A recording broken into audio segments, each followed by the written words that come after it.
Hello mga biyaheros! Ayan, recently po, nag-travel ako sa Taiwan with my two closest friends. And then, inabutan kami ng bagyo doon. So, napa-extend kami. Pero, ang saya lang kasi we get to experience booking with Starlux Airlines. So, akala namin mahal, pero grabe, 6.5 lang siya per way. Pero ito na yung mga kasama niya. And ang comfy ng flight na to, ang babait ng AFAs, ng staff. So, ayan, makikita mo yan. Yan yung mga seats na yan is the business class. Pero kahit hindi ka business class, sobrang comfy ng seats. Namimigay sila ng blankets, tapos fully sanitized na headphones.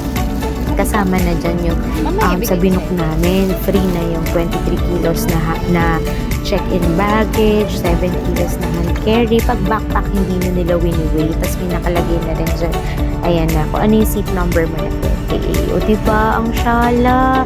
Tapos, ang saya pa kasi 6,500 lang siya per way. Tapos, Taiwan to Clark yung pinili namin na arrival airport namin. Sobrang ganda, sobrang comfy. Tapos, ang saya pa, may kanya-kanya kayong tablet. Manonood ka na lang ng pre-flight departure nyo na safety demo. Ayan, bye-bye Taiwan, pa-take off na kami. Mga 15 to 20 minutes ata after namin mag-take off. Namigay na sila ng food sa amin. So, free din yun na yung in-flight meals. Tapos, akala ko snacks lang. Nagulat ako. Full course siya, mga moms. May main dish, may fruits, may juice, and may cheesecake for dessert. Tapos, may appetizer din pala yan ng yung cookies. O, diba ang syala? Ang unti lang ng difference from Cebu Pacific or AirAsia. Pero ito yung masasabi ko talaga na luxurious pero affordable. So, pag magpupunta kayo ng Taiwan, i-book nyo talaga ng Starlux Airlines. Pero mas maganda kung i-book nyo yan, siyempre, sa akin. Sa RA Dice Traveling Tours. Ayan, so, nagsa-start na ako. Mag-isa-isa niyan, na-enjoy ko yan. Basa-basa, tinikman ko na yung food. In fairness, masarap siya.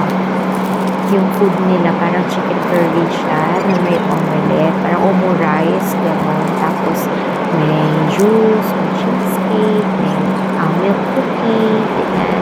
May fruits, tapos, nagulat ako yung guava ng Taiwan. So, sarap yung guava ng Taiwan pala.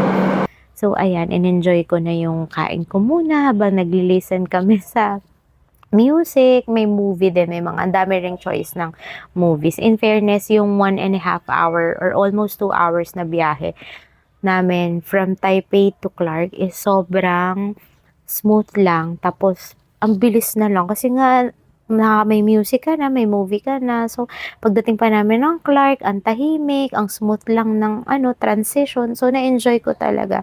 Thank you, Starlux Airlines. Nako, pagbalik ko, talagang ang ibubuk ko na lang na airline ay kayo. Enjoy na enjoy to.